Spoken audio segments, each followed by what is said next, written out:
ये लो दोस्तों, फाइनली हम लोग पहुंच जाते हैं चौराहे के ऊपर। ये चौराहा हमारा, हम लोग डेली यहीं से ही निकलते हैं और यहीं का ही वीडियो आपको नया नया बना के डालेंगे। और अभी गाड़ी आएगी स्कॉर्पियो हमारे आगे, ये देखो। अब सबसे पहले तो पी लेते हैं चाय अपन, क्योंकि चाय पीना ज़रूरी है। चाय नहीं पियेंगे तो एनर्जी नहीं आएगी, और एनर्जी नहीं आएगी तो कुछ नहीं होने वाला, ठीक है।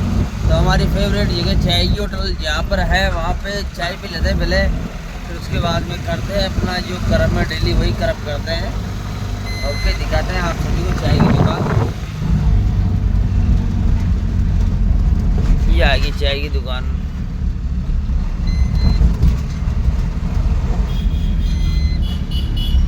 ये रही, ये रही अपनी चाय की दुकान। तो चाय पी लेते हैं यहाँ पे। ओके।